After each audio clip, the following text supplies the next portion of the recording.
What if the place you call home, the walls that surround you, the ceiling above your head, were not protecting you but hiding something sinister? Imagine lying in bed, feeling safe, only to realize that just inches away, in the hollow darkness behind your walls, someone is watching. Their breath echoing through the vents, their footsteps crawling above the ceiling, their eyes fixed on you while you sleep. These are not ghost stories. They are real cases, terrifying accounts of strangers who secretly lived inside other people's homes, moving silently in crawl spaces, attics, and walls like parasites feeding on fear. In tonight's story, we're diving into 7 disturbing cases where ordinary families, college students, and people living alone discovered the nightmare truth that someone was already living with them. They ate their food, used their bathrooms, listened to their secrets, and in some cases, planned their deaths. Welcome to The Price Paid. Subscribe now if you dare, because what you're about to hear will haunt you long after the video ends. The story begins in Massachusetts, 1986, where the Bowen family thought they were getting a fresh start in an old colonial home. Frank Bowen, a grieving father, was doing his best to raise his 2 daughters, 16-year-old Tina and 9-year-old Karen, after the tragic loss of their mother. They moved into the quiet town of Pill, hoping that a new home might bring them peace. But instead of healing, what awaited them was a nightmare hiding within the walls. At first, it seemed harmless enough. Tapping sounds echoed through the house at night, sometimes soft, sometimes sharp enough to rattle the nerves. Lights flickered or turned on without warning. Furniture seemed ever so slightly shifted from its place, as if someone had moved through the room while they were gone. Frank and his daughters dismissed it as quirks of an old house, the kind of thing you learn to live with. But unease lingered, especially with Tina, who felt the strange presence more strongly than anyone else. One evening, trying to distract themselves, Tina and Karen pulled out a Ouija board. They treated it as a joke at first, laughing nervously as they placed their hands on the planchette. But when the board began to respond on its own, their smiles vanished. The atmosphere in the room thickened, and then came 3 loud knocks from within the wall itself. The girls froze. That sound was not the creak of old wood, not the groan of pipes. It was deliberate. From that night on, fear took root inside their home. Days turned into weeks, and the disturbances grew bolder. Objects vanished. The television switched on in the middle of the night with only static filling the screen. Radios buzzed with white noise, and Frank started to feel like unseen eyes were following his every step. But no amount of paranoia could prepare them for what they would soon confront. One winter night, Frank returned home to find the house colder than outside air, despite the heat being on full blast. Radios in different rooms were blaring static. The television glowed with an eerie, empty signal. He climbed the stairs, his breath visible in the frigid air. And there, standing in the hallway, was the figure of a boy he did not recognize. His face was painted with smeared makeup, a wig covered his head, and he wore a white wedding dress that hung awkwardly from his frame. In his hands, he clutched a hatchet. It was not a ghost. It was a living nightmare named Daniel Lant. Months earlier, Daniel had broken into the Bowen home and discovered the crawl spaces and hollow walls that ran throughout the structure. He became obsessed with Tina and carved out his own twisted existence inside the house. He built tunnels, installed peepholes, and silently slithered between walls like a rat. Every sound, every missing object, every sensation of being watched was him. Frank reacted instantly, grabbing his daughters and fleeing the house. Police later found Daniel crouched silently inside a wall cavity, his makeshift hideout filled with food wrappers, blankets, and holes that allowed him to spy on the family. He was arrested, but the story didn't end there. Released on bail, Daniel broke into another home not long after and murdered a pregnant woman and her 2 children. He was eventually captured and sentenced to life in prison. The Bowen family never returned to their home, forever scarred by the horror that had been hiding within their walls. But the Bowens were not the only ones to experience this nightmare. Nearly 30 years later, in 2013, a group of college students at Ohio State University unknowingly lived a similar story. Their house, an old off-campus rental shared by 10 people, was the kind of place students tolerated because it was cheap. The wiring was bad, the lights flickered, and strange noises were easy to chalk up to the quirks of an aging building. One of the tenants, Brett, began noticing something more unsettling. Food went missing from the fridge. Cabinets were left open. Lights were on in rooms no one had entered. At first, he thought it was one of his roommates playing pranks. But late one night, during a power outage, He went to reset the breaker and froze in his tracks. A man was calmly walking out of the basement, barefoot, expressionless, as if he belonged there. The man introduced himself as Jeremy. Confused and shaken, Brett and his roommates eventually forced open the door to the basement utility closet, the one that had always been locked by the landlord. What they found was a shock, a hidden room with a mattress, personal items, books, and even a guitar. Jeremy had been living there quietly for weeks, maybe longer, slipping in and out of the house while the tenants were gone. He had a key left behind by a previous tenant and had never really moved out. The students called the police. Jeremy did not resist. He gathered his belongings and left without confrontation, and to everyone's surprise, no charges were filed. The incident alone, however, left the roommates permanently unsettled. Their sense of safety had been shattered. But what made this story even more horrifying was what came next. Not long after, another group of students moved into the same house. Despite hearing rumors, they brushed them off as urban legends. But soon, the same pattern emerged. Food disappeared, doors were left ajar, and footsteps echoed at night. When one roommate finally braved the basement, they discovered yet another man living there, this time, an older drifter named Jared. He too had found his way into the hidden room using a copy of the key. Unlike Jeremy, he wasn't hostile. In fact, he apologized and offered to leave. But the damage was done. The thought of him sleeping beneath them, silently moving through their home, was enough to poison the air with paranoia. The students learned a chilling term for what they had experienced: frogging. It describes when someone secretly lives in another person's home without them knowing. For the Ohio State students, it was no longer just a concept or a creepy story, it was their reality. Locks were changed, cameras were installed, and the basement was avoided. Yet the knowledge that strangers had once lived quietly in their walls, listening, watching, and existing alongside them, never left their minds. In both the Bowen case and the Ohio State incidents, the terror came not from something supernatural, but from real human beings lurking in the shadows. These were not ghosts. They were flesh and blood intruders who made themselves at home inside spaces never meant for human habitation. And the victims, whether families or college students, were left forever changed, haunted not by the dead but by the living.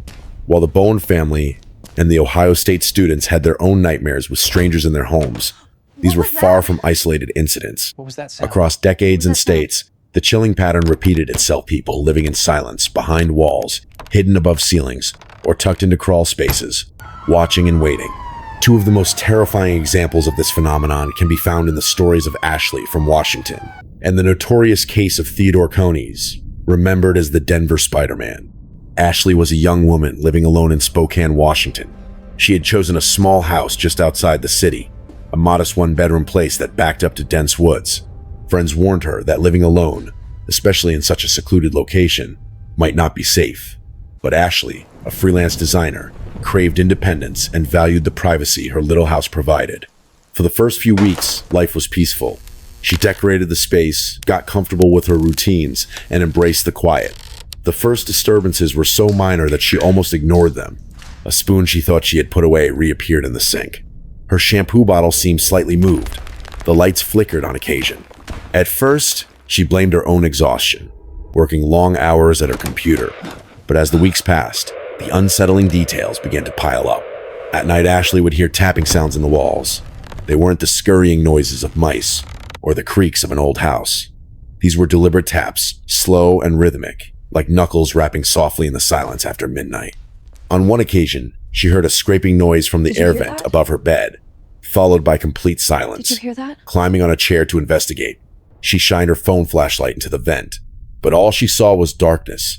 The turning point came one morning when she woke to find her back door wide open. Yeah. Nothing was stolen, no signs of forced entry, setting up the camera but it now. was open as if someone had quietly slipped out. Police inspected the lock and suggested it might have been faulty, advising her to replace it. Ashley did, but the feeling of unease only grew stronger. That very night, lying in bed, she heard something new, footsteps above her in the crawl space. Terrified, she avoided sleep and decided to investigate the attic herself the next morning. Climbing through the panel, she found the usual clutter insulation, debris, old board's butt in one corner. She discovered a water bottle, a granola wrapper, and a rolled-up sleeping bag. Panic set in. She fled and called the police. This time, officers searched thoroughly. What they found was horrifying. A man was hiding in a wall cavity behind her bedroom closet, crouched in silence. He had built himself a small tunnel accessible from a loose panel in the laundry room. Inside, he had a makeshift camp with food supplies, clothing, and even a peephole aimed directly at her bed. For weeks, he had been watching Ashley sleep. He was arrested, but police were unable to determine who he was. He carried no ID and gave no clear explanation, just another drifter who had invaded someone's home. They believed he might have been watching her even before she moved in, using the crawl spaces long before she discovered his presence. Ashley moved out immediately, traumatized. The house has reportedly remained vacant, avoided by future tenants. But Ashley's story was far from the first time such horrors came to light. Decades earlier, in 1941, a man named Theodore Edward Coneys became infamous for one of the most disturbing cases in Denver, Colorado. He was later dubbed the Denver Spider-Man. Coneys was in his 60s, frail and homeless, when he turned up at the home of Philip Peters, a 73-year-old retired railroad auditor. Peters was known in the neighborhood as a quiet, polite man. At the time, his wife was in the hospital, and he lived alone in his Victorian-style house. Coneys had once known Peters years earlier, and in his desperation, he decided to visit. When he found the house empty, he let himself in. Exploring the house, he discovered a crawl space in the attic just large enough for a man to squeeze into. To most, it would have seemed unlivable, but for Coneys, it was shelter. He decided to stay. For weeks, maybe even months, he lived there undetected. He came down only when Peters was out, stealing small amounts of food, water, and newspapers. He moved like a shadow, leaving only faint noises and creaks that Peters dismissed as the quirks of an old house. Everything changed one night when Peters came home earlier than expected. Hearing movement upstairs, he went to investigate. As he climbed the stairs, Coneys emerged from the attic. Startled, desperate not to be caught, Coneys grabbed an iron stove tool and brutally beat Peters to death. He then disappeared back into the attic, leaving the police baffled. When investigators arrived, they found no signs of forced entry, no missing valuables. The doors had been locked from the inside. They called it the ghost house murder because it seemed impossible to explain. The case went unsolved for months, while Coneys continued to live in the attic above the very crime scene he had created. Eventually, neighbors noticed unusual signs of activity in the supposedly empty house and alerted police. Returning to investigate, officers heard noises from above. They climbed into the attic and found Coneys emaciated, filthy, and nearly insane from weeks of isolation in the cramped crawl space. He confessed on the spot to the murder of Peters. The press quickly seized on the case, dubbing him the Denver Spider-Man. He was sentenced to life in prison, but his legacy lived on in chilling headlines. The Peters house was never occupied again. Both Ashley's modern ordeal and the Spider-Man of Denver reveal the same terrifying truth. The walls of our homes, the spaces we assume are solid and safe, may hide intruders who turn our sanctuary into their lair. Ashley's stalker watched her every night as she slept.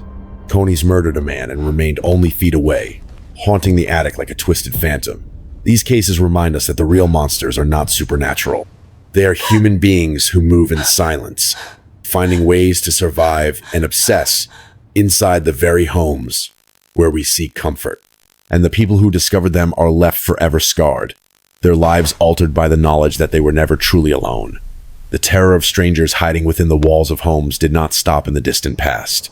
In fact, even in more recent years, families and individuals have faced the shocking discovery that they were not alone in their houses. Two disturbing examples come from South Carolina in 2012 and Oklahoma City in 2020, where victims discovered intruders far closer than they could ever have imagined.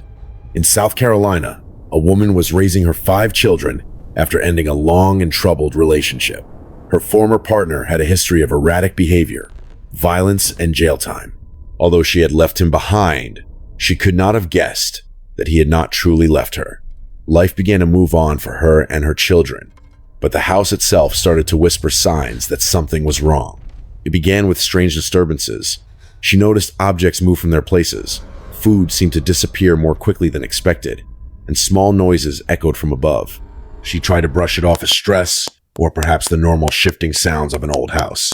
But then one night, as she lay in bed, she noticed nails in the ceiling slowly pushing downward. It was as if someone above her was trying to remove them from the inside. That was when the scratching noises began, followed by faint thumps and what she could swear sounded like whispers. Fear gave way to shock. when one morning she woke up to find small bits of insulation debris scattered across her bed. Realizing she could no longer dismiss the signs, she sent her nephew into the attic to investigate. What he found was horrifying. Hidden in a cramped corner of the attic was her ex-boyfriend. He had carved out a makeshift living area near the heating unit, with a bed fashioned from coats and blankets. Even worse, he had positioned himself so that he could look through a vent directly down into her bedroom. Police later discovered cups filled with urine and feces, indicating that he had been living in the attic for over 2 weeks without leaving. He admitted that he had been hiding there, watching her and her children, silently observing their lives while existing just feet above them. He left before police could arrest him, but the damage was already done. The woman was left traumatized by the realization that someone she once trusted had been so close, watching her sleep, spying on her children, and living undetected above their heads. She later admitted that she would never feel safe again. Her sense of security shattered forever. Fast forward to 2020 in Oklahoma City, where another man discovered that his home was not his own sanctuary. At first, the signs were subtle. A cereal box seemed lighter than it should have been.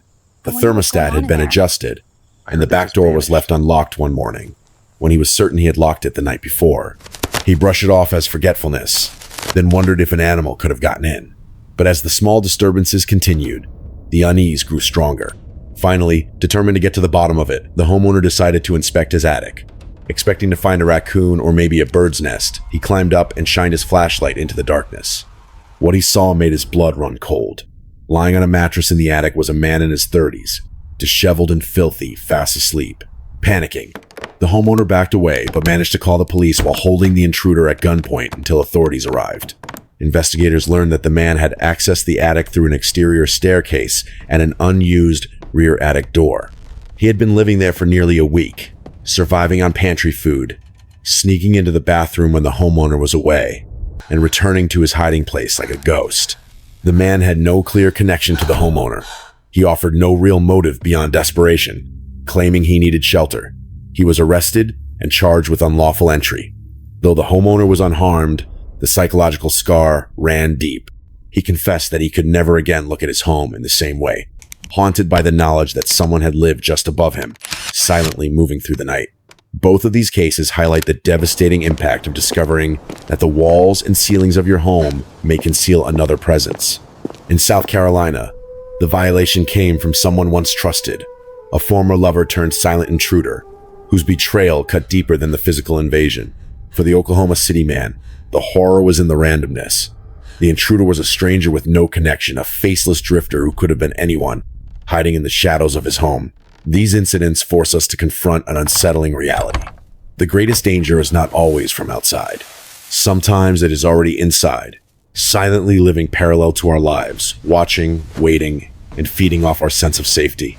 For those who lived through these experiences, every creak of the house, every flicker of the light became a reminder of how fragile security truly is. The woman in South Carolina admitted she could never sleep soundly again, plagued by the thought that her children had been under constant watch. The Oklahoma man admitted that even after the intruder was gone, he installed new locks, cameras, and alarms, yet still found himself lying awake at night, listening for sounds in the attic. What makes these stories particularly horrifying is that neither involved a supernatural entity. There were no ghosts, no demons, no curses, just ordinary people, flesh and blood, who turned homes into lairs and violated the sanctity of private space. It proves that sometimes the monsters we fear are not from folklore, but from desperation, obsession, or pure malice. And while both victims survived their encounters, their sense of peace never returned.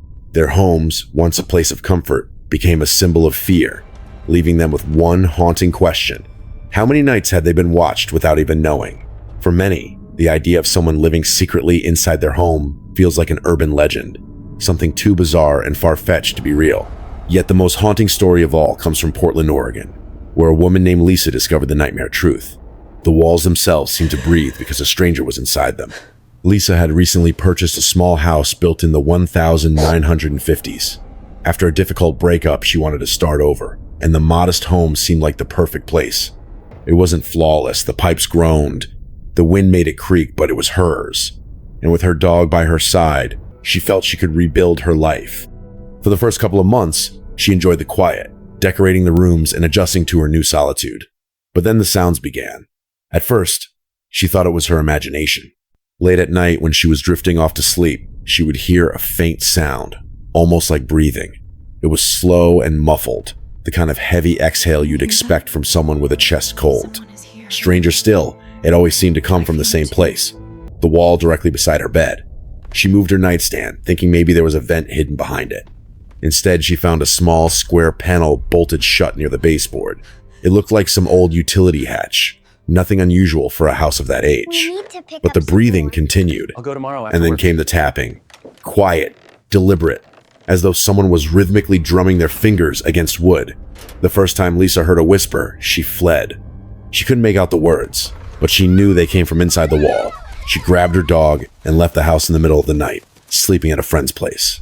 Her friend joked that maybe her house was haunted, but Lisa didn't believe in ghosts. Whatever she heard sounded too real, too human. She tried avoiding the bedroom, sleeping on the couch, but the noises followed her. Some nights, she thought she heard crawling sounds within the insulation, like something or someone dragging itself through the dark. Finally, she couldn't take it anymore. Determined to uncover the truth, Lisa armed herself with a crowbar and pried open the little square panel. To her surprise, the screws weren't even fastened properly. The panel slipped off almost effortlessly, as though it had been designed to be removed. Behind it was not just an empty wall, but a cavity that opened into a crawl space about 3 feet wide, stretching into darkness. Lisa shined her phone flashlight inside, her heart pounding. At first, she saw nothing but wood and insulation. Then her light caught movement. At the far end of the space sat a man. He was filthy, pale, his knees pulled up to his chest, and his eyes wide open, staring directly at her. He didn't flinch. He didn't speak. He just sat there, unblinking, watching her as though he had been waiting for this moment. Lisa screamed, dropped her phone, and bolted from the house. She didn't return until police arrived. When officers searched the crawl space, the man was gone, but what he left behind told a story of how long he had been there. They found a sleeping bag, bottles filled with urine, food wrappers, and most disturbing of all, hundreds of drawings scrawled across wood and insulation. The drawings were mostly of a woman. Many resembled Lisa. They were crude but obsessive, depicting her face, her figure, sometimes distorted, sometimes eerily accurate.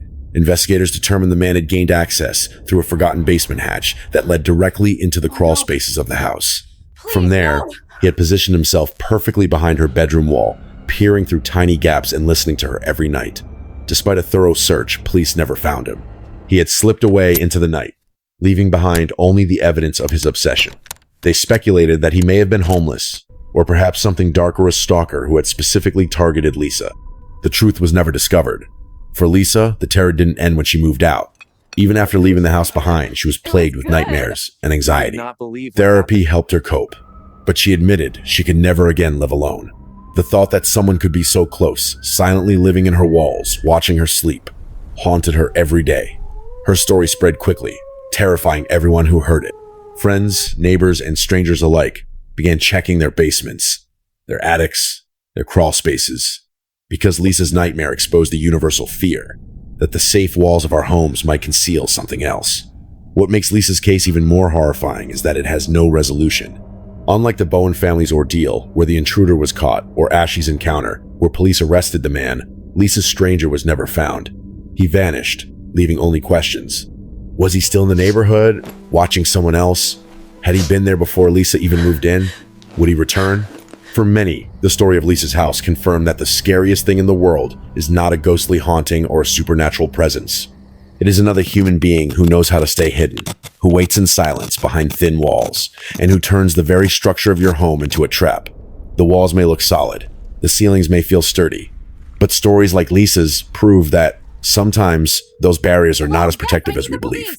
They can be thin enough for someone to crawl through, thin enough for breath to seep through, thin enough for whispers to carry into your room while you sleep. And once you've heard those sounds, once you've discovered the truth, you can never again close your eyes at night without wondering, what if someone is still there, inches away, waiting? When we think of horror, we often imagine ghosts, monsters, or supernatural forces lurking in the shadows. But the truth is far more terrifying. The stories of the Bowen family, the Ohio State students, Ashley in Washington, Theodore Coney's in Denver, the South Carolina mother, the Oklahoma City homeowner, And Lisa and Oregon remind us that the real nightmares are not born from legends. They come from people, flesh and blood, who choose to invade, hide, and haunt the most sacred place of all, our homes. In each case, the victims thought they were safe. The Bowen family dismissed strange noises as quirks of an old house, only to discover a deranged stalker living in their walls. Students at Ohio State laughed off urban legends until they realized someone was eating their food and sleeping just beneath their feet. Ashley tried to rationalize her unease, but found a stranger had been watching her every night through a hole aimed at her bed. Lisa thought the breathing in her walls was a trick of her imagination, until she opened the panel and locked eyes with a man who had been waiting silently in the dark. The lesson here is chillingly clear. The human mind can normalize almost anything, even danger, if it creeps in slowly enough. A missing spoon, a flickering light, a misplaced object, these things seem small until they build into a terrifying reality. The victims of these cases learned too late that what they brushed off as harmless quirks were actually signs of an intruder sharing their home. So how can we protect ourselves? It begins with vigilance. Pay attention to the details. If food disappears without reason, if doors open on their own, if you hear unexplained noises in the night, do not ignore them. Check your attics, your basements, your crawl spaces. Change locks when moving into a new home. Install cameras if possible. And most importantly, trust your instincts. Fear exists for a reason, and sometimes it is the only thing that keeps us alive. But there is also a deeper truth in these stories. The violation of safety leaves scars far beyond the physical. The South Carolina mother could never again feel secure under her own roof, knowing her ex-boyfriend had watched her and her children from above. The Oklahoma man admitted he would never sleep peacefully again. Lisa, still in therapy, avoids living alone entirely. For them, safety is not something a lock or an alarm can restore. Once you know someone has been that close, unseen, listening, and watching, the fear becomes a permanent shadow. Perhaps that is the price we all pay for believing our homes are untouchable fortresses. They are not. The walls may be thin, the locks may be weak, and the spaces we never think about may already belong to someone else. The true horror is not a ghost in the attic. It is a stranger who knows your routines, who listens to your voice, who watches you as you sleep. That is what makes these cases unforgettable. They remind us that the scariest monsters are not supernatural. They are human, and they may be closer than you think. So ask yourself tonight, are you really alone in your house? If you dare to confront more terrifying truths, subscribe now to The Price Paid, because the next story might be the one that keeps you awake at night.